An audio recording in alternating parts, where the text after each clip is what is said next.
Welcome to Easy Peasy Books, From Author to Authority, the lively and engaging podcast for business professionals who've always believed they have a book in them. I'm your host, Jillian Whitney. Join me as I chat with authors and industry experts from all around the world to explore simple strategies to write, publish, and leverage your business book. Whether you're an entrepreneur, executive, or an employee, this podcast is for you.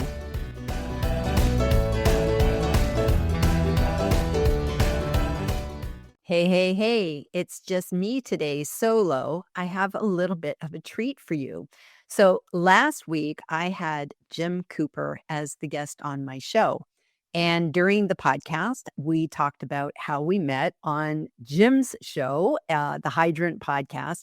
And that's how I got to know Jim in the first place. And I thought, wouldn't it be fun if this week I did a replay of the interview that Jim did with me? So anyways, Jim Cooper was so gracious and gave me the video and the audio so that I could use that as a back-to-back episode on this podcast. So anyways, I hope you enjoy our conversation where this time Jim Cooper is in the pilot seat and I'm in the co-pilot seat, and I hope you enjoy it. With me today is Jillian Whitney. She's an author. She's a podcaster. She's a book and business book and marketing coach. And I'm happy to have her on the show. Welcome to the Hydrant. I'm excited to be here. Thank you. Oh, thanks for being here. As I mentioned, she's an author. She's got 5 books out, and they all have to do with writing and getting your business book out there. She is the owner of, and I love this name, Easy Peasy Books, LLC. And she also has a podcast called Easy Peasy Books as well. And do you still do the LinkedIn Live sessions? I saw that you had some out there, but didn't know if you were still doing those. I was just taking a break for the summer as I switched. I moved across the country, and I needed to go from being a Las Vegas gal, put away all my cards and casino life, Right. and now I had to pick up my cowboy hat. So I went from like a feather boa to a cowboy hat, and so I decided to take the summer off, not from working, just from live streaming. Right. I've been live streaming for 4 years, so I needed a break. Right. And I did the exact same thing with this podcast. I've been doing it for about 4 years, and I took the summer off so we're gearing it back up now. Let's talk about the podcast and your company, Easy Peasy Books. What is the focus of the podcast? What are you targeting with that?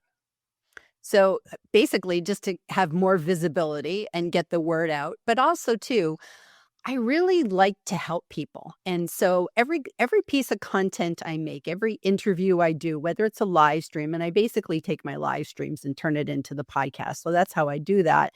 But basically, I'm always trying to help people learn about writing business books, marketing business books, and publishing business books. So basically the 3 things. I just said it out of order, but that's okay.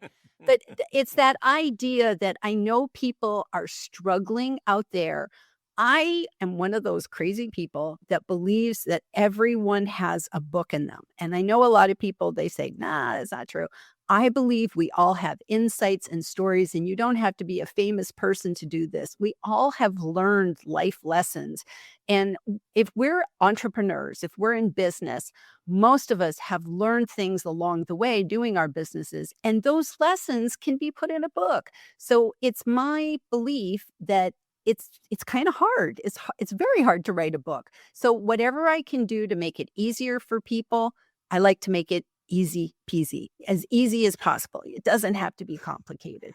And you actually have a book that targets that specifically from, and I think it's called Expert to Author, on how to specifically do a business book, which is kind of a wheelhouse of mine because I do audiobook narrations, and the bulk of what I do are business books and, that kind of thing, real estate, business, finance, that kind of thing. And I agree with you that I think everyone has the book in them. The question is, how do you get it from there to the page and out, which unless you've experienced that, and I've experienced twice because I've published 2 books, it's a big mystery and can be very daunting to anyone just about to go through it. So Absolutely. how do you handle that with someone that comes to you and says, "Okay, I've got this book, I've sort of written it out a little bit. What are you gonna tell me as an author? What do I need to do?" Well, I would say for the most part, not all of us are writers. So I love to write. I journal. I've been writing all my life. I journal, I blog, I do all sorts of different things. So I've always been comfortable. I'm a tech writer by trade. So I've been writing my whole life. But I understand that for a lot of people, you say the word writing and they go back to 5th grade and Right. English and oh, I can't do that kind of stuff. So we're not all writers, even though we have a book in us. So sometimes what you have to do is you have to have a way to get from I got this content to how do I make a book out of it? Now, Right. some people they can work with a book coach and they can, extract it and, write and this and that.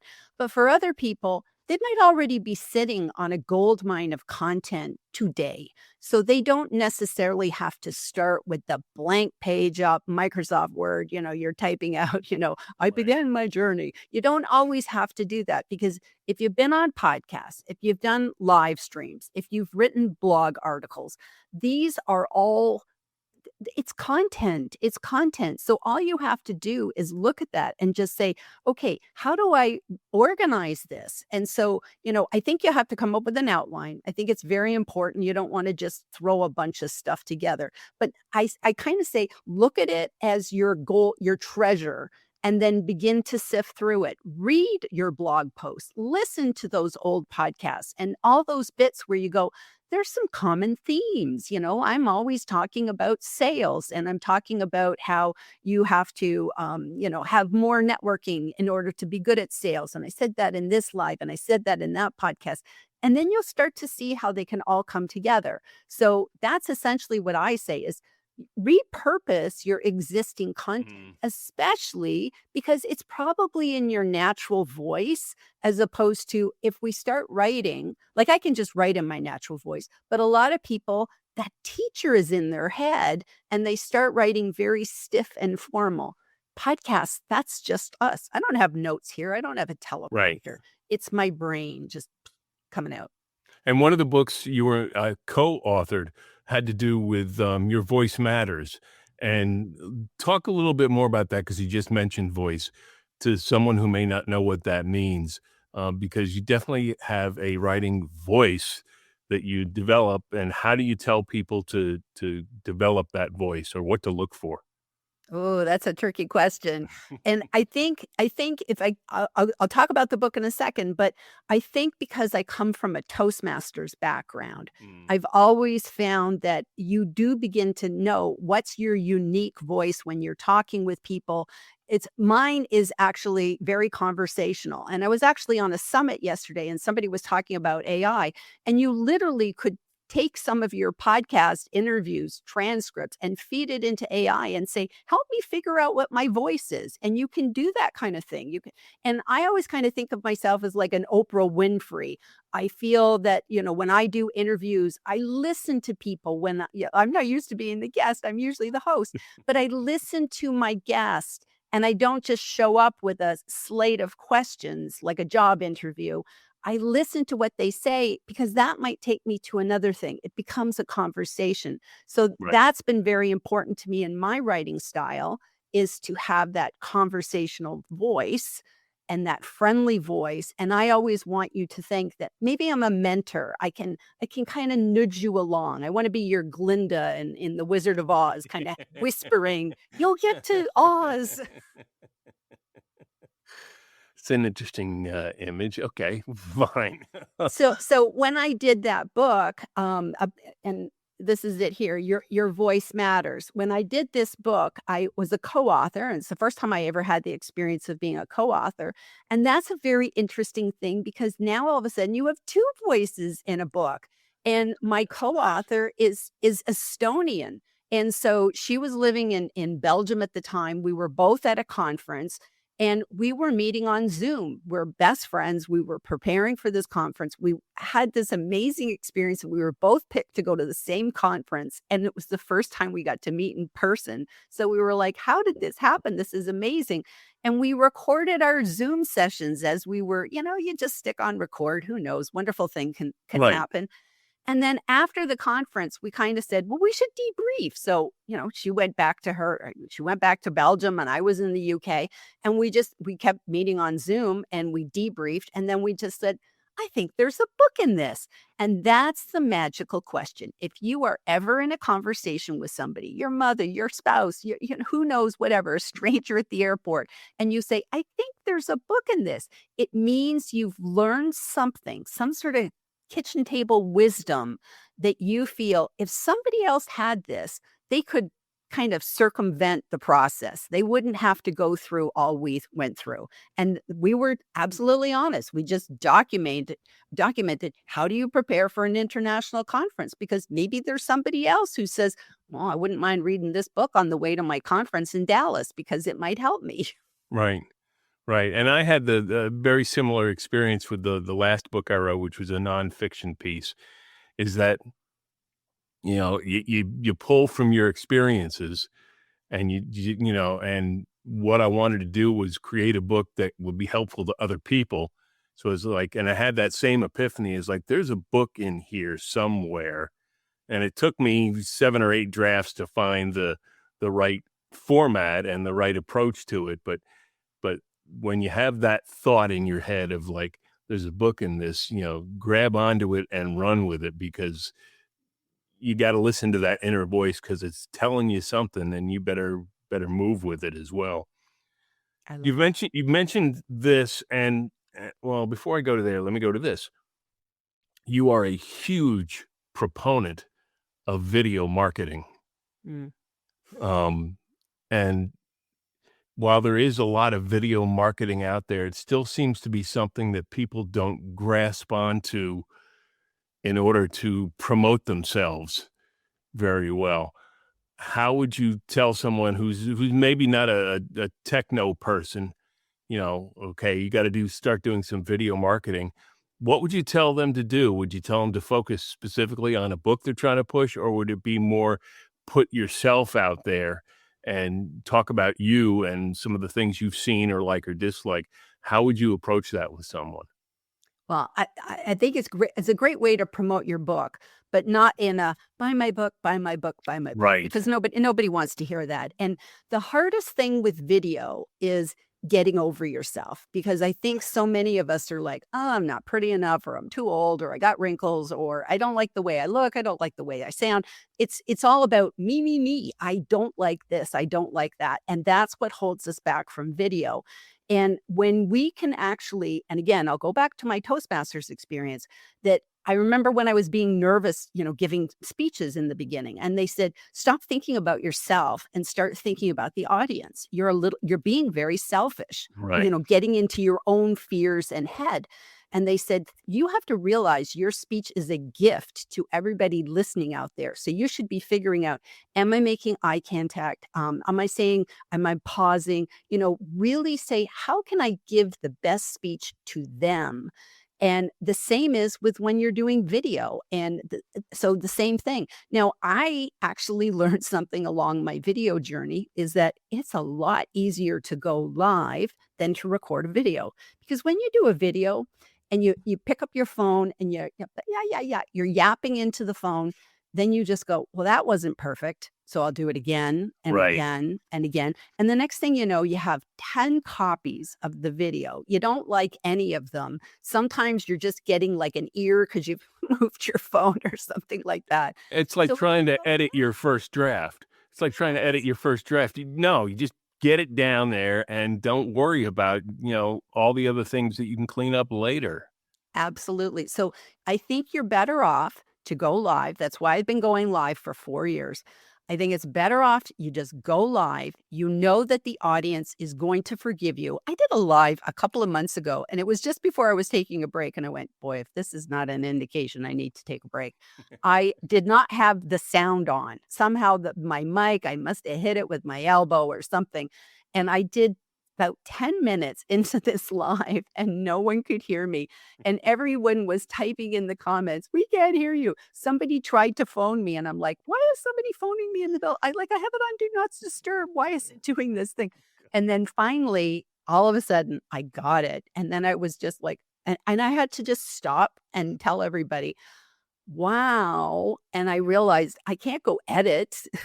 Been Right. talking for 10 minutes. So I said, "You know what? I'm gonna just start over." So I just started over, and I just went back and started talking about what I was talking about, and I, of course, cussed that 10 minutes out of my podcast when I repurposed it, but people are forgiving, and if you go live, then you can take those videos and create snippets later. So Right. lives can be many different things, and then, of course, then they can be transcribed, and now they're blog posts and all sorts of different things. So, with video marketing, my shortcut is don't do videos because 'cause they're hard. Videos are very hard.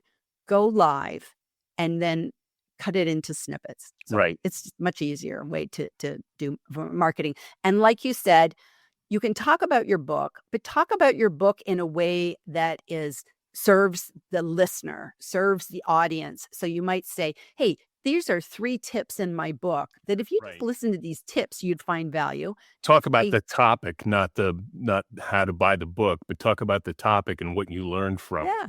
Yeah, because at the end, if what you're saying is resonating for them, they'll go buy your book.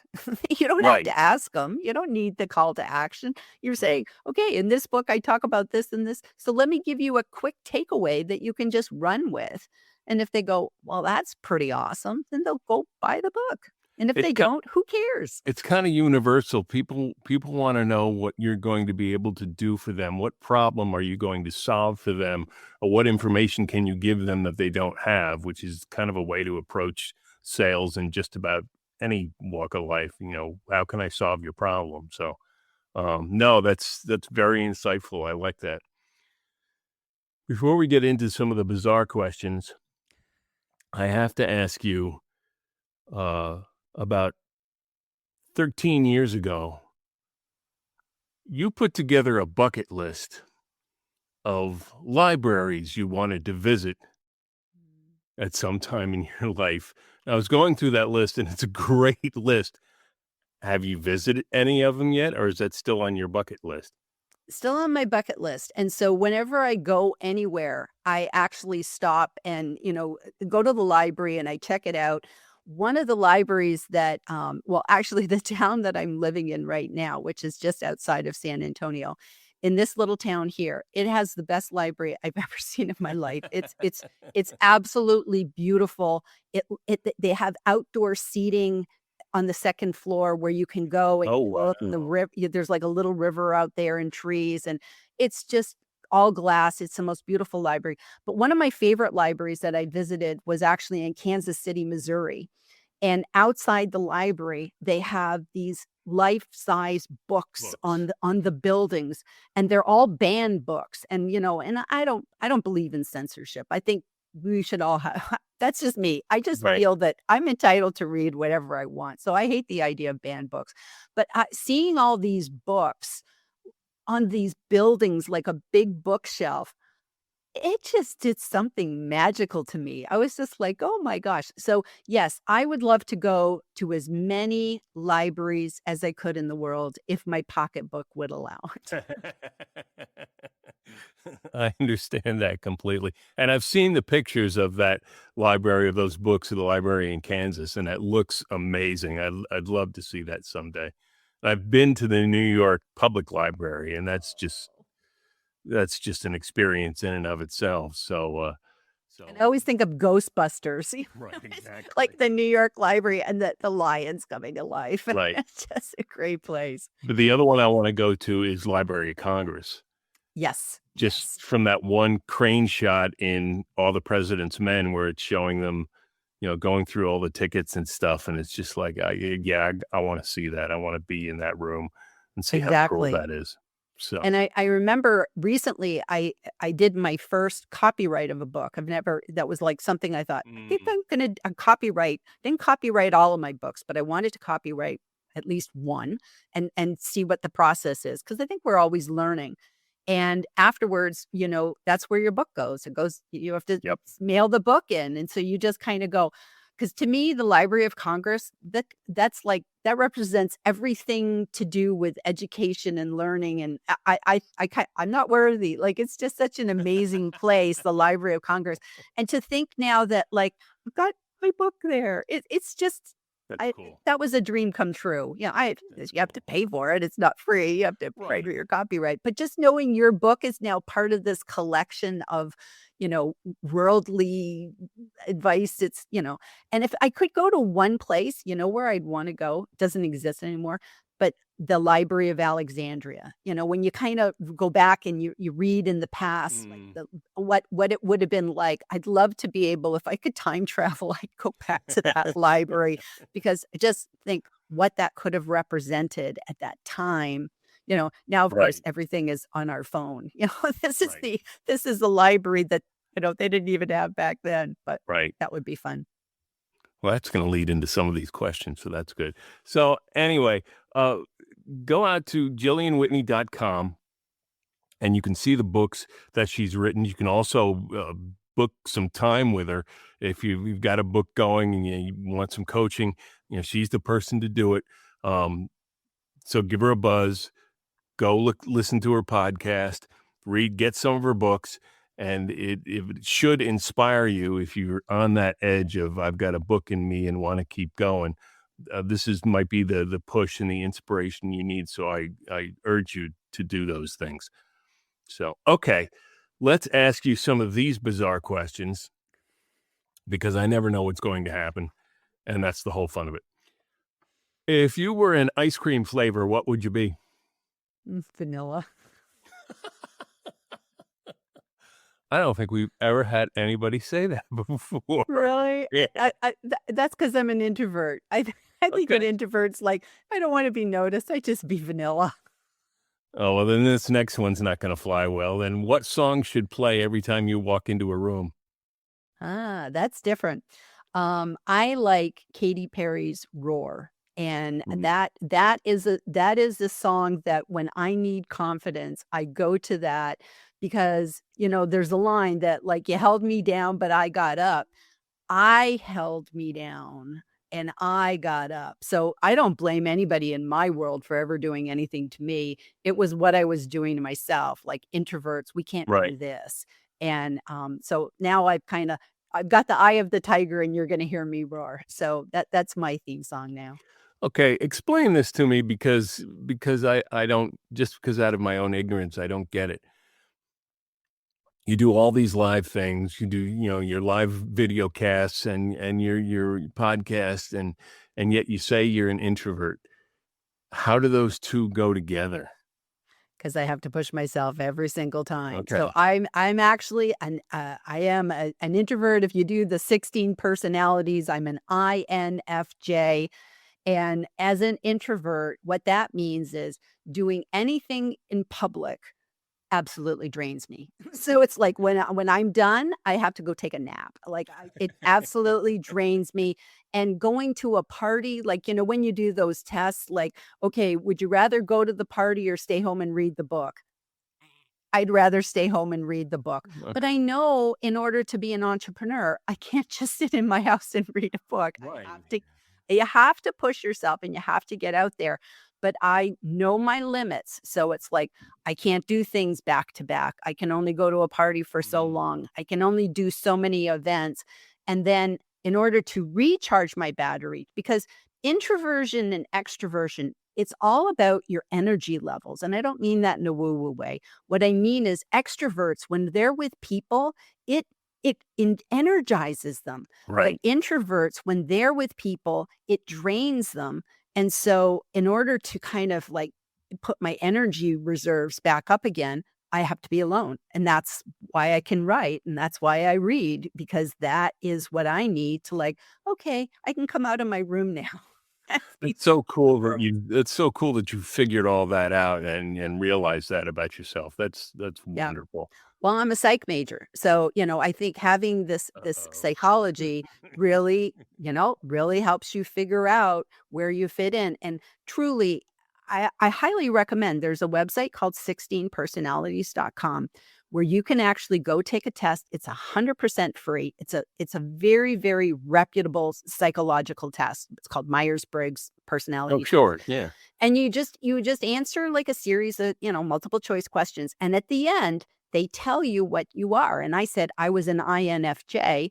Well, I'm an introvert. I'm a feeler instead of a thinker. I'm a very planned person. I don't like Right. things off the spur. So you really do then understand I'm not weird. I'm just this. And that helps in everything we do. It does when you realize it's like realizing you're not alone with a certain type of trait or something like that. It's like, "Oh, okay, I'm not that bizarre." And that always makes me feel better when I realize that, so, Right, right. okay. What breed of dog would you be? Probably a dachshund, only because I'm actually I'm short. I'm 5'4", and actually I went to the doctor the other day and they told me I was 5'3 and a half, and I said, "How did I lose half an inch? What's happening?" And they As said, we get "Eh, older. as you get older, you lose weight. You lose height." And it's like, why don't you lose weight? That would actually be better. But I actually have a very tall body and I have short legs. And so I've actually had 2 dachshunds in my life. They were rescue dachshunds, and I just loved and adored them. And, everybody said, "They are the perfect dog for you because they match." They match how you look, except they didn't have curly hair. Okay, that works, that works. Who would play you in a movie about your life? Oh, boy. Um Well, I would like to choose Meg Ryan because I always loved her. I don't know if she's been in movies later. She was like in You've Got Mail and When Harry Met Sally and this and that. And I always thought she had better curly hair than me, and she was a blonde. So it's like I'd like to be a blonde. So I would like Meg Ryan to play me. Plus, also too, I always just thought she was such a fun character, Right. and she loved books. Yeah. She loved books. So, that's a good pick. What movie makes you laugh no matter how many times you've seen it? Oh my gosh, it feels so unpolitically correct, but Blazing Saddles. Oh, yeah, come on. It's like one of my favorite movies, and it's just like it's one of those movies you watch and you go, if this movie could not be made today, they would be run out of a rail. But I have to just tell you, there's just something about Mel Brooks. He has a crazy sense of humor. I've always loved every movie that he's ever done. And they've always been over the edge on so Right, many levels, but Blazing Saddles just has to be my favorite with Mongo, and I just it's hysterical. That's a hysterical movie, so if I am having a bad week and I watch that, I totally forget right. my troubles. And it was just on Turner Classic Movies, about a week or so ago, Oh my and, gosh. they were talking about it, and I don't think it would have been made then had Richard Pryor not been one of the writers on the screenplay because they had a lot of resistance back then as well, so I Oh, don't I'm know. sure, I'm Yeah, sure, and it's probably a classic of example of, like, everybody involved with that, they all could have protested the movie, right. it wasn't just one group of people, it was everybody just going, "If we Sure. don't laugh at this stuff," like, sometimes we just take everything so seriously, and sometimes you just have to say, it's like I was watching somebody the other day who was like, they were made, like, fun of by South Park, and they went, "Well, I could be mad about it," and I don't know them, I was watching it on a podcast, and they said, "Well, I could be mad about it, or I could just say, well, I guess I must be pretty big if they're making fun of me on South Park.'" South Park, right. So, and we that could bring up a whole different conversation, but I'm not gonna go down that road. What pizza topping best represents you? Pineapple. Cool. Pineapple. I love because I love pineapple on pizza, and I know that whenever I say what topping I want, people will just go, "That's so bizarre." Like, it's just not allowed, and I just always feel there are pineapple people out there. We're the little people that, we're sweet and we're fun and it makes the pizza a little bit more special, so that's how I look at life. Let's just be pineapple and be a little bit more special, so I love and we need to be pineapple. on the pizza. Yeah. Yeah, no, I love pineapple on pizza and just by itself. We always have one chunked up in the refrigerator because it's just Mm. it's one of my favorites. What's your favorite word? Oh, yes. Mm, Yes. Yes is my favorite word because I think that's a word we don't say enough. I think we say no way too much. And yes is like, and I have this thing where if somebody asks me to do something, I like to say not only yes, but yes, yes. Once to say, yes, I'm doing it. And yes, the second yes to say, and I'm totally committed. And I right. think when we make that commitment, we need to do stuff. So I think long and hard before I say yes, because if I say yes, then I mean it with the yes, yes. So That's that's cool. my favorite word. Let's kinda go to the opposite end of the spectrum. What's your favorite curse word? Wanker. And it's I because, love that. like, I'm actually British born abroad. I actually have 4 Sure. citizenships, and so I am British born abroad, and I grew up in a family where, everybody was always swearing, and it always sounded funny because nobody else was ever using these words, and my mother would say, "Bloody hell," she Yeah, would right. say all these things. That's And great. they never sounded like swear words, but American swear words, and I'm Canadian born by birth, but American swear words, they're just kind of like, ugh, they're nasty. I don't Right. use American swear words. They're They're too nasty. aggressive. They can be Right. But very aggressive. if you use British swear words, people just don't even know what you're saying. So it's great. I'm glad you just said you're Canadian born because I've picked up a little bit of that in your accent. I was like, "Oh, I wonder if she's from Canada." About, it's when I Yeah. say about, Right. that's the giveaway. I Yeah. can never pretend that I was born here because people would know. But I'm American now. That's cool. Which holiday would you erase altogether from our calendars if given the opportunity? Oh gosh. Oh gosh. Um, maybe Halloween. Hmm. And and it's kinda sad because on the one hand, I loved being a kid and dressing up for Halloween and getting all the goodies Right. and stuff like that.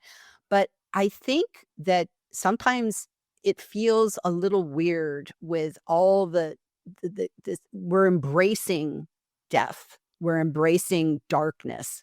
I actually, I'm Jewish, and one of my favorite Jewish holidays is Hanukkah, which is Right. all about embracing light. And so I've always kind of seen Halloween as just like it doesn't feel good. I don't like to dress up. I don't like to have trick or treaters come to the door. I've never liked it. I've just never liked Mm. it on so many levels. But it doesn't mean I would go and get rid of it for everyone else. It's just kind of something I don't really It's care. not for you. It's not for Yeah. you. Yeah. Okay. All right. I'm going to give you two things. This is kind of an either or thing, and you just tell me what your preference is on it. And we'll start off with an easy one we all know the answer to now: pineapple pizza or candy corn? Oh, pineapple pizza. That's like a made for me, yeah, especially with the candy corn being Halloween. Right. Exactly. I mean, just put two and two together there. Summer or winter? Oh, summer, light, light. Yep. Bananas or watermelon? Bananas, I love bananas. Bananas are fun. Library or museum? Oh, library. No brainer, Yeah. library. If you had said museum, I would have gone, huh? But okay, I get it. Toilet paper, over or under? I think it's over. I think over. Okay. I think over. I don't know if there's a right way, but that's how I think I do it. The two sides are very militant about their decisions, whether they're over or under. Both sides are very militant about it to the point where they go in and change the roles in people's houses if they're Oh my standing. gosh. See, I don't even notice. I even have to think, "What's mine?" And I know I changed the toilet paper recently. My Right. husband's been out of town, so it's just like, I probably didn't even think about it. Right. Right. Cake or pie? Probably cake. Cake is fun. Cool. Passenger or driver? Well, I like to be the driver, but I'm usually delegated to be the passenger. I So understand. what I find is if you're gonna be the passenger, then make sure that, like, you've got lots of things to do. So it's like, put that to good use. Make sure you got your own phone charger, make sure you've got something to keep you occupied, whatever. So if you're gonna be Right. the passenger, at least have fun. Absolutely, absolutely. What superpower would you rather have? The ability to move objects telekinetically or the ability to shift your shape? Ooh, woo, that's a spooky one. Shift my shape. I think it would be more is it telekinesis when you can move Right. things around? I think that would actually be kinda cool, like, it's like if I could be sitting here and I'd be like, "Okay," I look over and it's like, "Oh, I could really use that pen right now," and, Right. it would come. I think that would be awesome. So, yes, I I'm mo really mo most thirsty and my drink is over there. I think I'd like to get, yes, yeah. yes. Would you rather give up your cell phone for a month or bathing for a month? Hmm. Well, uh bathing, like, actually being in a bath is, like, I love taking baths. I love taking baths, and I actually when I moved abroad, I moved to Israel, and I was gone for a year and a half, and I didn't have a bath because we only had a shower, Right. and that was, like when I came back here, I was just like, "Oh my gosh, I don't know if I could ever be without a bath again." So, I've had my fill of baths. I'm so dependent on my cell phone now, though, for news and calls and texts and this and that, that uh, I don't think I could give up my cell phone. It's really hard. I do try to turn it off once a week. I try to kinda Right. go cell phone free once a week just to recharge my battery, and I do put it on do not disturb a lot Yeah, I when do I'm too. online, Yeah. when I'm writing. I think we have to carve away time with the cell phone, and I've heard of people that actually put their cell phone in a box and they kinda lock it and have some, like, distraction time away from it. So, Right. I think that's good because it definitely does affect our concentration. Creates a little bit of separation so we Mhm. can concentrate on other things. Mm. Would you rather go 100 years into the future or 100 years into the past? Definitely into the past. I I have no I get scared. I don't know what the future could be. I So understand that's that. too much of a great unknown. I think I'd like to go back into the past because I have to be honest with you. I'm of the age BG, before Google. And when we actually, everything wasn't just going to Google where we would use encyclopedias and we would go and do research and we would go camping and it was just like we would just read books because there was no cell phones Right. to bring. Nobody had that stuff. So I would like to go into the past and be away from all this electronic social media and all that sort of thing. You think about going into the future, I don't even know what we would be. Yeah. I don't know, maybe it's embedded in our brains, we can't even turn it off. I would be too afraid to go into the future, so back to the past for me, thank you. I always thought using a card catalog was cool. Yes. I miss those at libraries because it was just like it was like a it's like a detective work kinda thing. They were So, beautiful. They were, and they were I used to work in a library when I was, like, in college, and it was right. just literally going to these and they were sort of majestic, these card catalogs. Yeah, they were huge. So they were Yeah. huge. They were huge, and they were so organized. Such a good system. Right. So, yeah, and we used to go on vacation and we rent a place that didn't even have a television. So it was like Mm. you had to, listen to your radio or read a book or do something like Play go down. checkers and Yeah, do card something. games. So, Yep. yeah, I miss that as well. Would you rather be stuck in a romantic comedy with your worst enemy or in a horror movie with your best friend? Ooh, probably, uh, I don't know. Boy, that's a tough It's one. a tough That's a tough question. one. I guess I'd rather be in I wouldn't, just because I don't even like Halloween and stuff, I don't like watching horror movies. It's Right. like, there's enough turn on the news, there's enough horror in the real world. I don't Right, need to put exactly. that in my brain. So I think Exactly. I would do anything to keep myself out of a horror movie. In the romantic comedy, even if it's my enemy, well, maybe I can escape them or, Right. maybe I can Work around them. turn them over, do something. So I think I would feel more hopeful, but I would never want to be in a horror movie, no matter who was with me. Okay. Okay. Would you rather have whatever you are thinking appear above your head in a bubble for everyone to see, or have absolutely everything you do be live streamed for everyone to watch? Ooh, interesting. I would probably say I'm okay with the thought bubble, because it's like I think my thoughts are very honest, and I'm a very good person. I don't really have secrets, so I don't walk around. I don't